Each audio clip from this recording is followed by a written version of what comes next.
Assalamu alaikum everyone. I hope all the students are fine, and I hope also that the answer is yes. That's pretty good. Well, I expect that the job has been done, the job which I assigned you when I concluded session number 27. There was a slide, there was the second last slide of the session when I asked you please decide while applying certain rules of minimal pairs, you have to find out what are the pairs which can be called, these are the minimal pairs, and what are the pairs which can't be called. And I hope that you have written your answer, and if the answer is written, of course you have saved that answer. Pretty good. At the same time, you must have tried to think about grammatical rules, that what happens when we are applying the rules of minimal pairs to understand changes in the grammar, or the changes in the meaning of grammar, meaning by that there is change. For example, as I told you, that if you come across any native speaker of English, what happens if he or she is saying his? So sometime what happens that we come to understand, okay, he is saying his, but in fact he or she is not saying his, he or she is saying he is, right? It is possible he says or she says it's late. Alright, the statement is late, and what we are thinking that he is saying his late. So I hope that you must have thought about these things. Anyway, I also talked about one more term, and I said that I deliberately am not analyzing that term because I have to take it up separately in the coming session. So let's see what we are going to talk about today in session number 28. This is session number 28, as I told you. So welcome to session number 28, based on phonetics and phonology. What is the topic we have to talk about today? Yes, of course, what are allophones?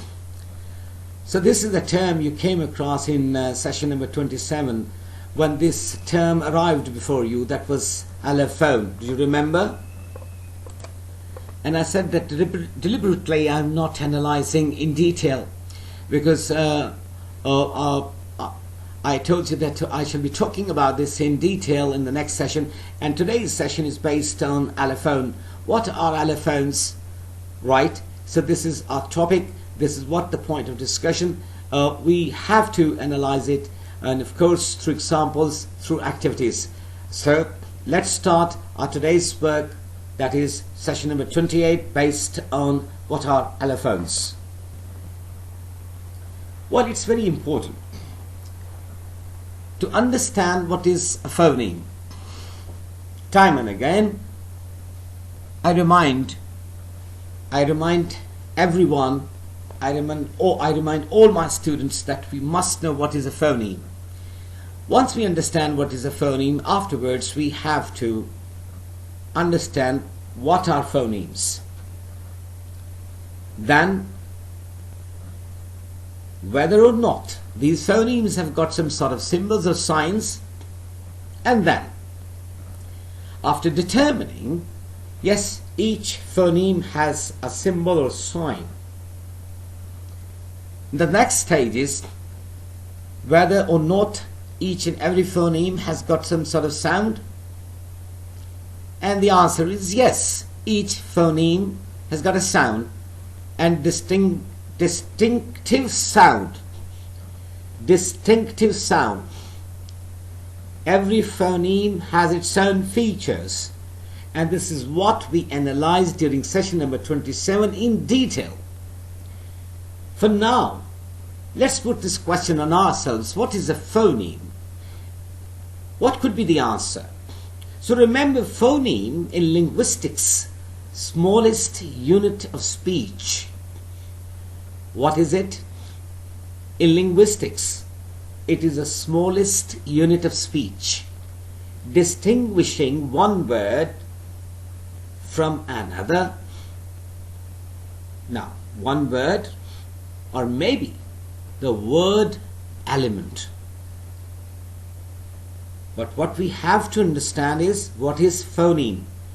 So in linguistics, a phoneme is the smallest unit of speech which distinguishes one word from another as the element per.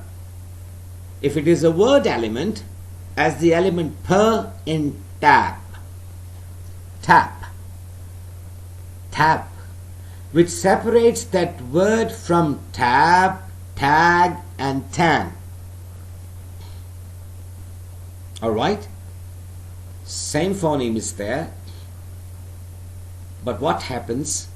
We are saying that it is the smallest unit of speech distinguishing one word or word element from another as the element per in tab, which separates that word from tab, tag and tan, isn't it?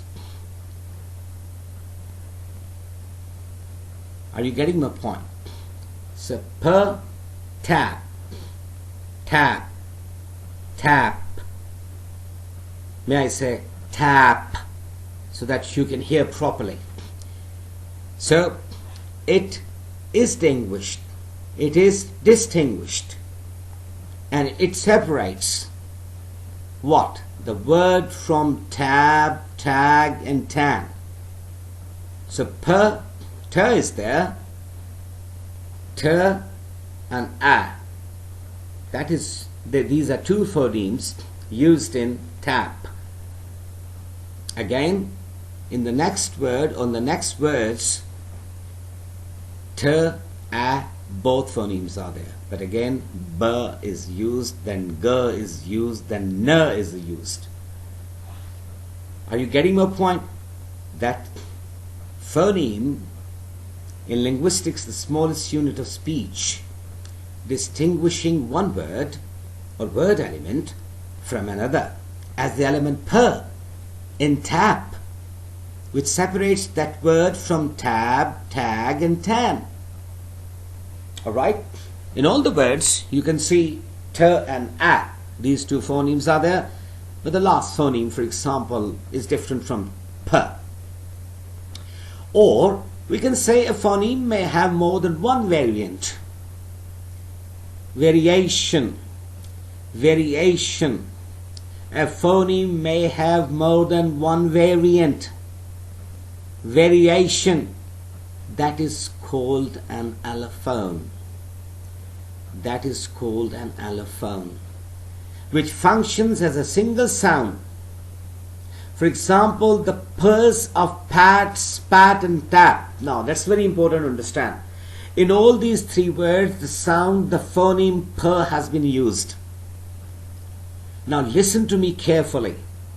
The way I am using this phoneme in these three different words. The first word is pat. Pat. I repeat. Listen to me carefully. Pat. The next word is spat. Spat. The third word is tap. Tap. Now, can you mark any difference in the production of this sound? In the word pat, there was some sort of puff affair, plosiveness, plosive. Pat, both lips are together and there is a puff of air when we are speaking the word pat, per. But when I speak the word spat, there is less puff of air, or rather no puff of air. And then tap, absolutely no puff of air. Now, I hope this time you understand the difference.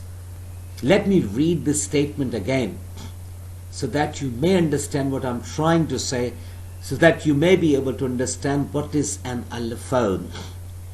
A phoneme may have more than one variant called an allophone, which functions as a single sound. For example, the P's of pat, spat and tap differ slightly phonetically, but that difference, determined by context, has no significance in English. There is a difference. The difference of what? There is a phonetic difference. When I'm using the phoneme per in the word pat, here it is a starting sound, but in spat it is the middle sound, or maybe second sound. In the third tap, it is the ending sound. You can find that first time there is a puff affair, and the second time there is a bit of puff affair, but when I spoke or used this word in this sound, in the third word, there is absolutely no puff affair. So phonetically there is slight difference, but remember, it has got no significance in English. That doesn't mean that the phoneme is changed.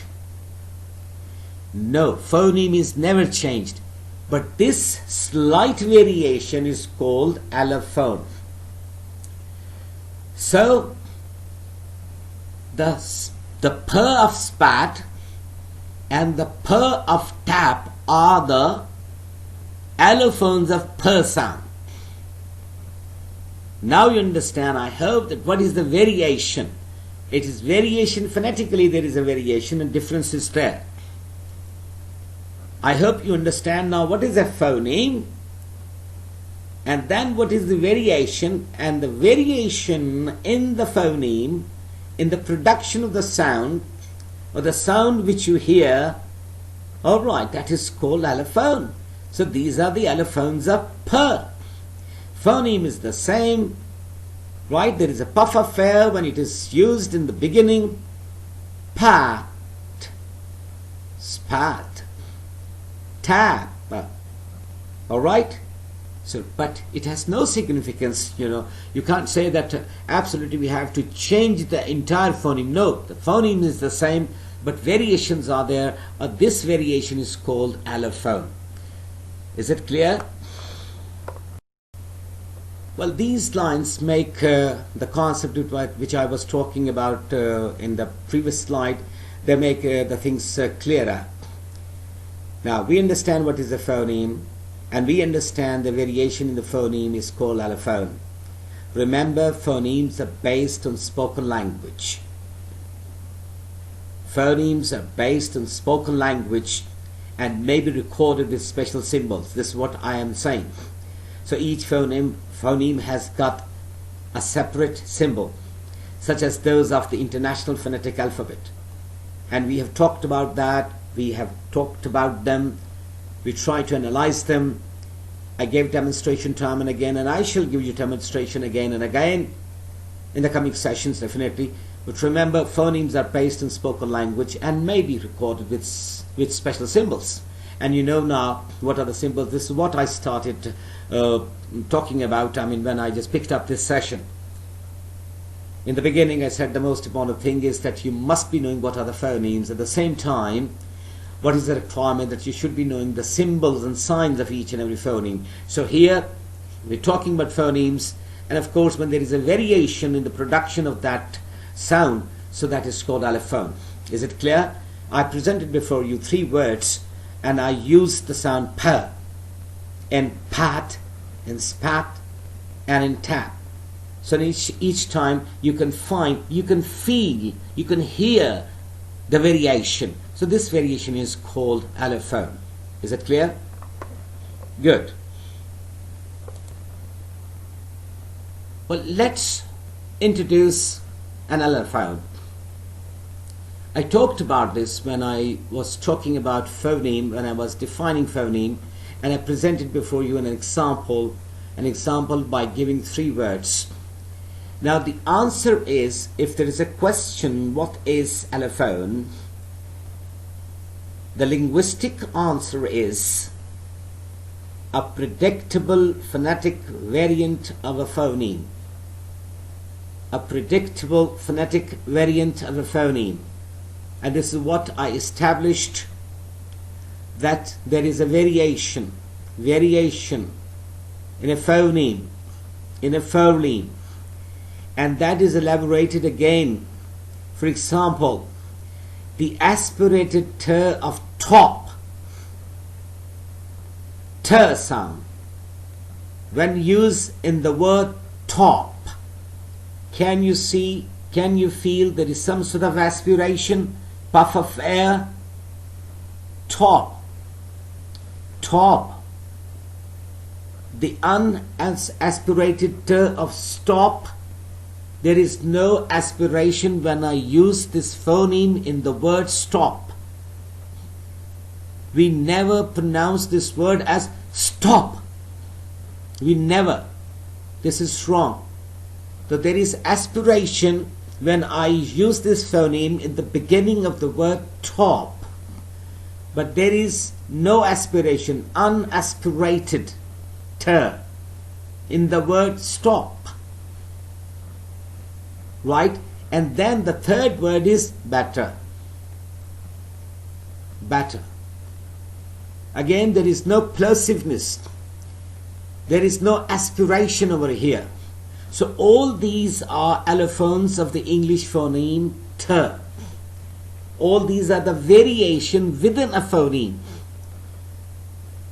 The basic sound is the same t sound. T. But sometimes there is aspiration. Top. Teacher. Teacher. But if I say little, do you hear, do you mark any sort of aspiration in the word little? Little. Teacher. But when I say teacher, there is aspiration. When I say tea, there is aspiration. When I say treat, what about the last t? So all these variations are primarily known as the allophones of the sound of the phoneme t. Is it clear? Is it clear? Now, to understand further, we can say, in essence, phonemes are speech sounds that are used to differentiate between one word and another. For example, consider the word mad. Mad. Mad. If phonetically transcribed, it is like this. M-A-D. Phonемically, when we are describing this or we are transcribing this, it becomes M-A-D. And we are saying phonemes are speech sounds that are used to differentiate between one word and another. What we are emphasizing? We are emphasizing that phonemes are speech sounds that are used to differentiate between one word and another. And to make you understand, I am using, for example, the word mad, M-A-D, mad, M-A-D, mad. But when phonemically transcribed, I have to say M-A-D. So it is very much in front of you. Within the slashes, the phonemes are written M-A-D. Right? M is a bilabial sound. Now we could substitute the initial bilabial nasal M. It is a nasal sound. How many nasal sounds are in English? Yes, very good. 3. M, N, ing. Absolutely right. So we could substitute the initial bilabial nasal M with the bilabial plosive B. B is also bilabial, but that is a plosive sound. That is not nasal sound. In order to make the new word bad, B-A-D. Over there we have M-A-D, mad. Over here we have got B-A-D. And the phonemic transcription is B-A-D. Now, read again the first line. Phonemes are speech sounds that are used to differentiate between one word and another. And now apply. Apply the first word. The first word is mad. It starts with bilabial sound, which is a nasal sound at the same time. Recall the classification of consonant sounds of English. Now, if we substitute the initial bilabial, which is m, which is a nasal sound, with b sound, that is a bilabial plosive. B, bat, bad, right? So we can make a new word. So that first line of the formula is applied over here, and the new word is bad. B, a, d. Now what we have gathered, we can say thus by b is a phoneme. B is a phoneme. After having understood the examples, B is a phoneme because it has functioned contrastively and created a new distinction in meaning. It has created a new word. Now I want you to refer to the previous slide. What happens? That we are in fact using m in mad, and we are substituting m with b. So that means b is a phoneme because it has functioned contrastively and it has created a new word. It has created a new word with new meaning. Are you getting my point? So by reversing the argument, it can be seen that m is also a phoneme. If we, for example, write bad and we substitute b with m, so what happens? Bad is converted into mad when phoneme b is replaced with m. So the same formula is applied over here, or the same principle is applied over here. Are you getting my point? So these are the points you must remember to understand what is a phoneme, because we are talking about allophones and confusion occurs. Definitely there is confusion because when we are learning for a language there is a confusion always, but I want you not to be confused. Alright, so phoneme, when variation is there, is an allophone, okay, but phoneme has got independent distinctive nature. Okay, if we understand what is phoneme, now we have to ask ourselves, then what is allophone? What is allophone? This is what I asked, rather we asked, what is a phoneme linguistically? So what is an allophone linguistically? So in linguistics, an allophone is one of two or more variations of the sound of the same phoneme. This is what I told you. The variation of sound could be two, could be more than two, but there are variation of the sound of the same phoneme. Phoneme is the same as I used phoneme, for example, per for you people. I used per sound in different words, and I try to repeat it again and again, and I ask you to mark the difference when I am using this per sound, right, or this ter sound in different words, and tell me, do you find some sort of variations? Yes, I found the variation. I'm sure that you must have found also. So this is what we call an allophone. So in linguistics, an allophone is one of two or more variations of the sound of the same phoneme. So the phoneme is the same, but there is a variation when we produce that phoneme in some particular words or some words. So a phoneme is a perpetually distinct unit of sound in a specified language that distinguishes one word from the other. On the top we have got the answer. The answer of what? What is an allophone? At the bottom the answer is there, or the other explanation of phoneme is there. In linguistics, an allophone is one of two or more variations of the sound of the same phoneme And we remember and we know and we understand that a phoneme is a perpetually distinct unit of sound in a specified language that distinguishes one word from another. So there is a distinction. What does phoneme do? Right? It is a distinct unit of sound. In any language, since we are talking about English, that's why we can say in English, for example, and that phoneme distinguishes one word from another. That's the point you must remember. Alright? You have seen that linguistically we try to understand what is a phoneme. At the same time, we try to understand what is an allophone linguistically. It's very important to understand. I talked about one phoneme, for example, I talked about per sound, and I used per sound in 3 different words. In each word you have seen that there is a variation. Alright? For example, if the sound is per, and if it is used as per, pen, so there is puffer. But it's possible that if I use the same per sound in the word stop, so there is some sort of variation. So that's why this time the statement says that in a language a phoneme might be the sound of the letter D as it is pronounced in the word dog.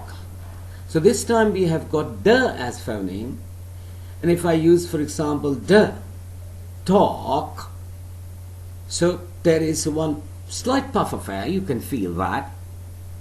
But it is very much possible that when I use this particular phoneme, in other words, and I just check, alright, there is some sort of variation, so what happens?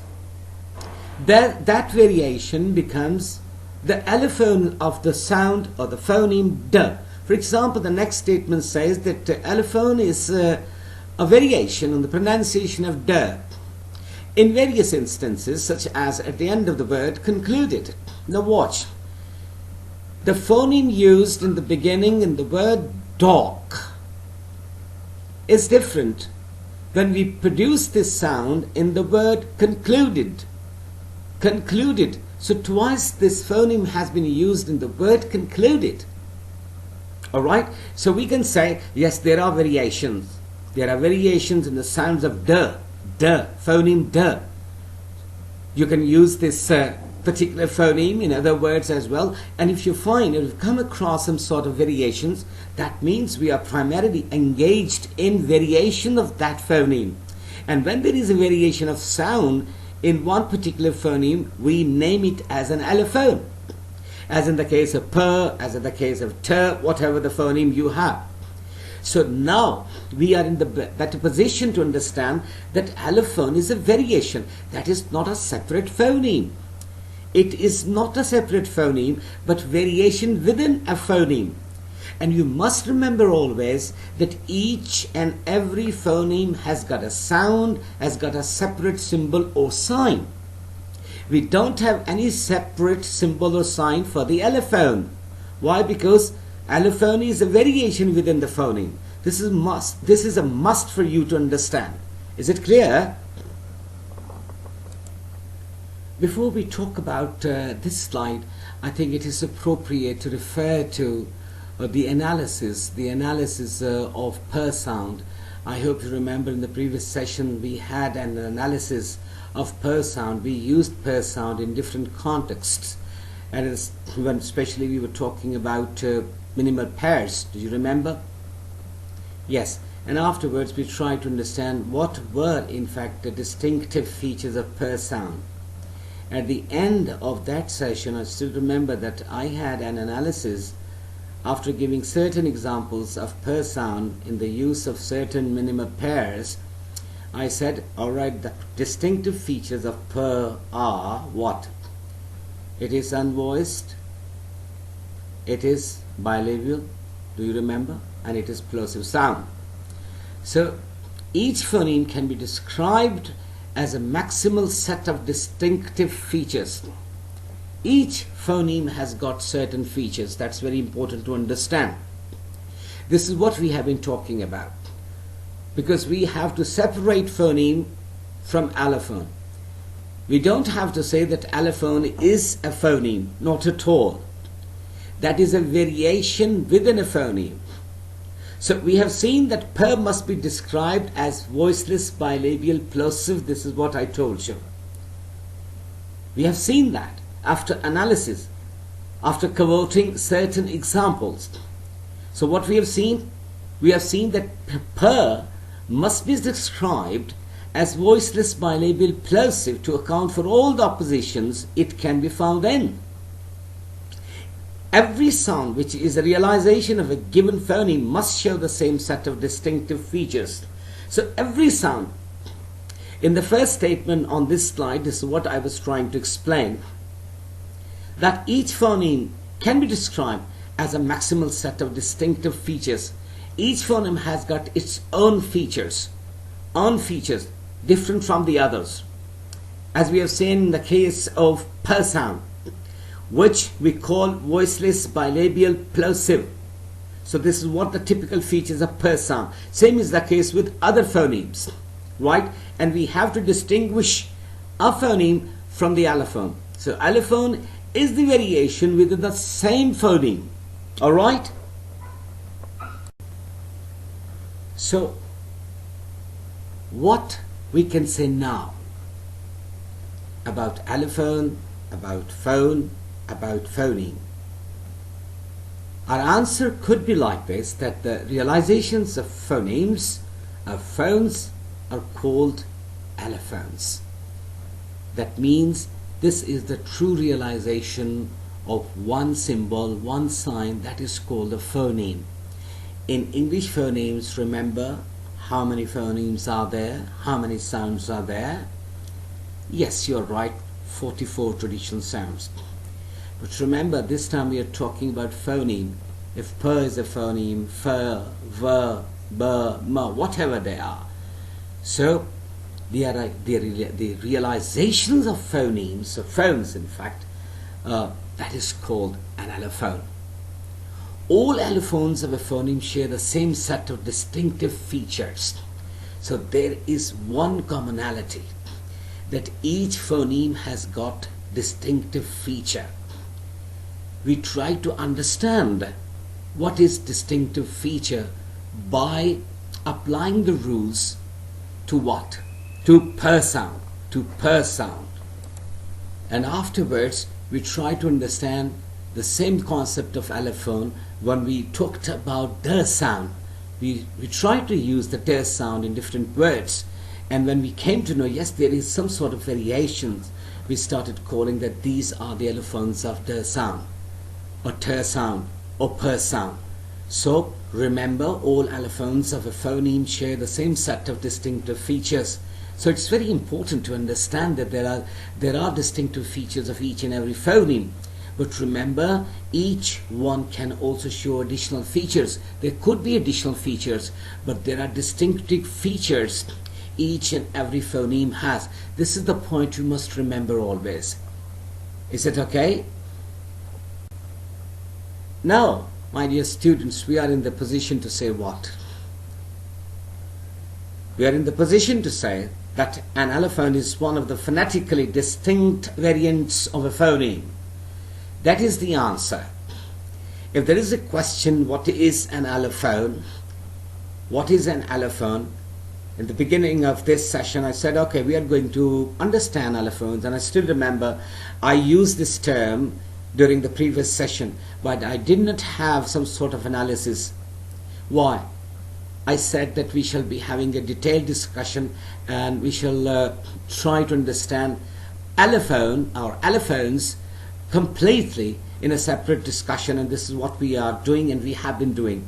Now, if there is a question that what is an allophone, so linguistically we try to understand what is an allophone by applying certain examples, and now we are in the position that allophone is one of the phonetically distinct variants, one of the distinct variants of a phoneme. So variations are there. The native speaker, as I told you, time and again I told you, the native speakers, they use allophones. Allophones, it is possible, so far as the terminology is concerned, one native speaker doesn't know. As for example, you do not know about your own language. Do you know the linguistics of Urdu? That's the question you have to ask yourself, because you never went for this kind of understanding. But it is very much possible if somebody asks you, what kind of phoneme are you using this time? If one is saying b, be, so you are in the position to say, this is how I produce the sound be. Same is the case with the native speakers of English. But remember, the variants are all the time there. And they are using that because it comes to them naturally. The way sounds of our own language come to us naturally. So remember, the occurrence of one allophone rather than another is usually determined by its position in the word. Position in the word. If there is a variant, so we try to determine what is the position of that allophone in the word. Maybe it is in the beginning, as I told you, for example. If you say top, it is in the beginning. And it is possible, it's final, isn't it? You can use this sound at the end of any word. It could be medial, as I told you, for example, top, stop, right? So it depends upon the position. What is the position it exercises in the word? So if there is variation, so you can call this is an allophone. So I repeat for you, the occurrence of one allophone rather than another is usually determined by its position in the word, initial, final, medial, etc., or by its phonetic environment. We can also call it phonetic environment, right? Phonologically speaking, we can also call it phonetic environment. So because we are determining the position of that variant. Is it clear? Before I analyze, I want you to read this statement. It's very important. This is what I was talking about. It is written, speakers of a language often have difficulty in hearing the phonetic differences between allophones of the same phoneme because these differences do not serve to distinguish one word from another. That's very important to understand. What happens to the second language learner or the foreign language learner? It's very difficult sometimes. It is possible the absence of rules which govern phonology or phonetics, that creates problem. But remember, as a student of phonetics and phonology, you should be clear about these things. I'm sure that now you people are in the position to determine, alright, this is phoneme and these are the variations. It is possible anyone whose major is not English and who has not studied phonetics and phonology, it is possible, it is very much possible that any student or any graduate whose major is English, but unfortunately this particular course is not included in the syllabus. For example, again, problem could be for them. Why?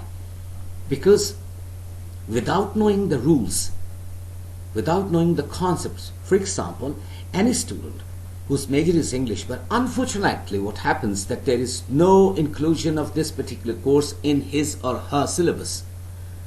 Now he or she doesn't know, because he doesn't know or she doesn't know what is articulative phonetics. First of all, he or she doesn't know what is phonetics. If there is a question on him or her, so the answer could be in the negative. I don't know what is phonetics. And how it is possible? It is not possible for him or her, for that particular graduate, to know about articulative phonetics or acoustics or maybe auditory or functional, whatever. So knowing the rules is very important first of all. Once you understand the rules or the concepts which govern phonetics and phonology, then it's possible. Remember, for the speakers of language, say, my language is not English, and at the same time, I speak English, I understand English, but I do not understand the concepts of phonetics and phonology. So what happens? It becomes difficult for me to understand what is a phoneme and what is allophone. It is possible, when one knows what are the phonemes, it is possible for this person who knows what is phonology of English. First he or she knows, yes, this is a phoneme, and there are 44 traditional phonemes in English language, and then he or she, after knowing certain concepts of allophones, that these are the variations within a phoneme, then he or she is capable of saying, all right, these are the allophones, in fact, of the same phoneme. It could be any phoneme, but remember, each phoneme has got distinctive features at the same time. So all these things are interconnected, my dear students. You must not forget these things.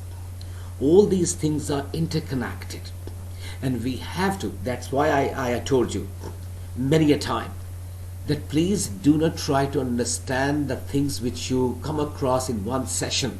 Try to connect one session with the previous one. With the previous one. What we have talked in the previous session or sessions. It is just like a chain.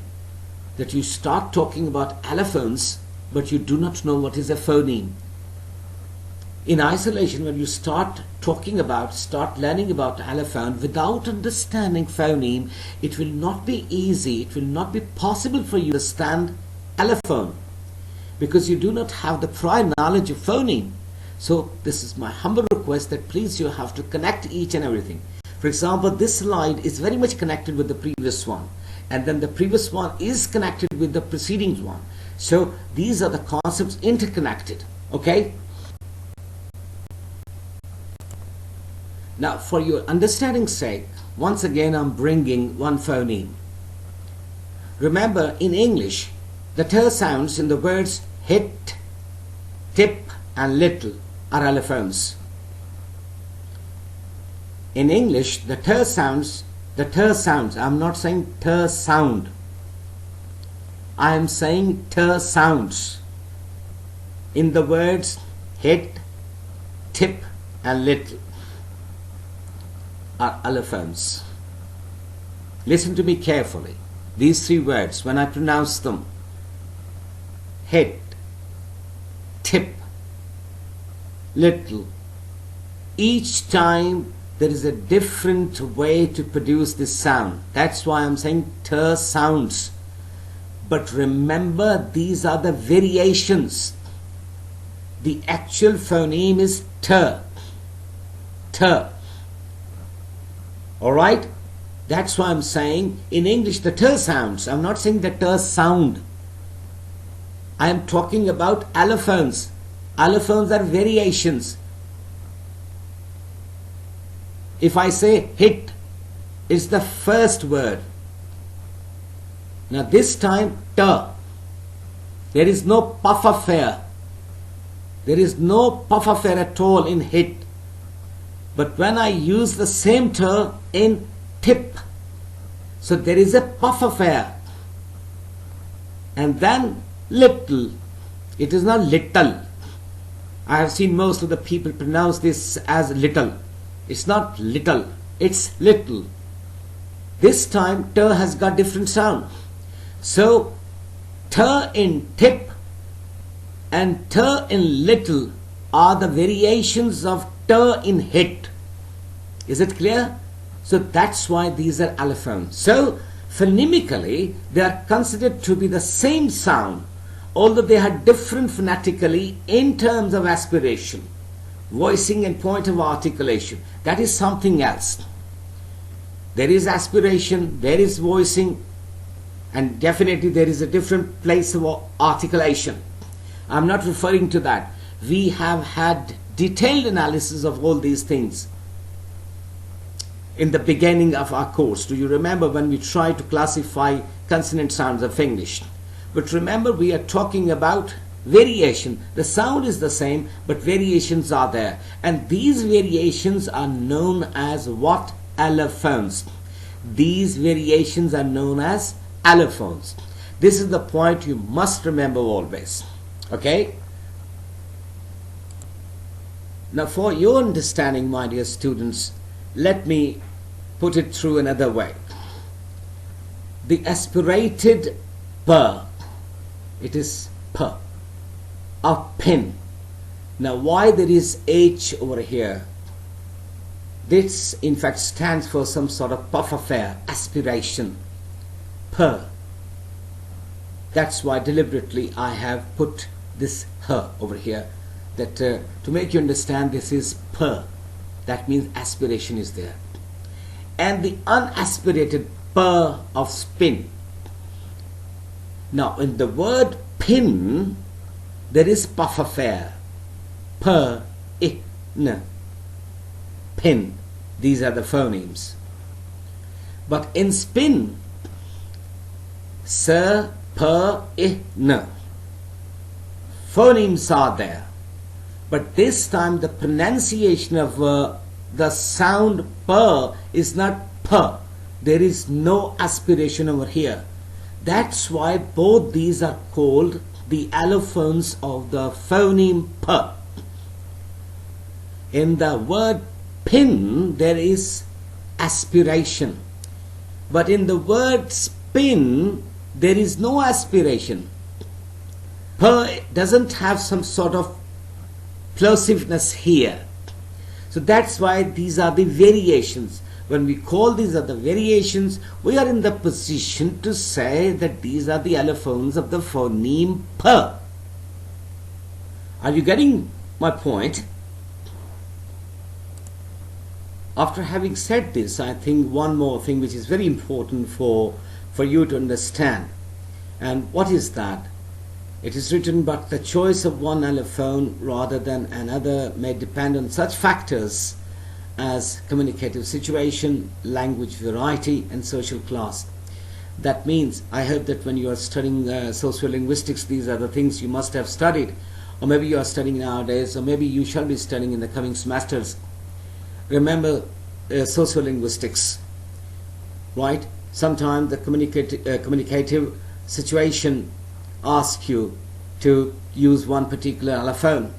Sometimes the language variety, not necessarily that everyone is speaking RP, received pronunciation. Everyone is not speaking BBC English, right? Depends upon where one lives, what is the social class of the speaker. These are certain factors, remember. It is possible, it is very much possible that what is the choice of one allophone? It depends upon the speaker.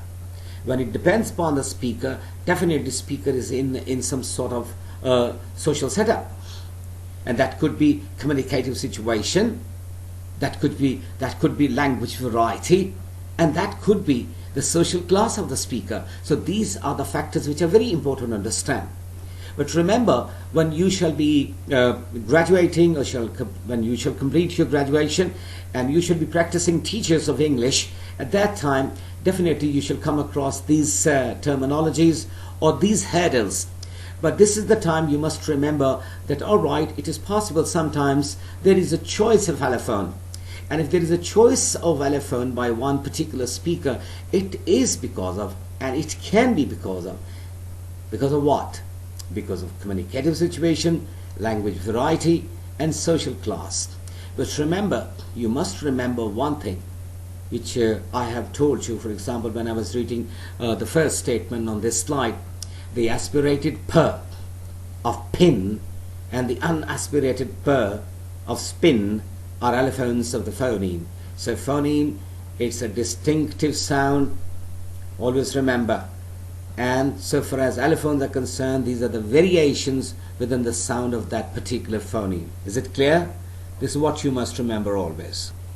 Well, my dear students, last but not the least, the most important self-assessment component of each and every session, and of course it is in front of you. Before I ask you to do something, remember you have to recall what we have done. Always, this is my suggestion, that you must try to watch this session very carefully. Time and again, if there is a confusion, you can refer to the previous sessions if there is a confusion, and then start thinking what we have done during this particular session, on one particular session. Today we try to understand first of all what is a phoneme linguistically, and afterwards we try to know what is an allophone, what could be an allophone. I tried my level best to present before you certain examples, and after analyzing the examples we are now in the position to say that these are the variations within the same sound. Okay, these are the variations within the same sound, within the same phoneme, and that's why these variations are called allophones. So our today's task is that to define and explain allophone. This is what I want you to do, and do not forget putting your answer in the folder you have generated for this particular course, that is phonetics and phonology. So thank you very much for this session. From my side, goodbye and good luck. Stay blessed.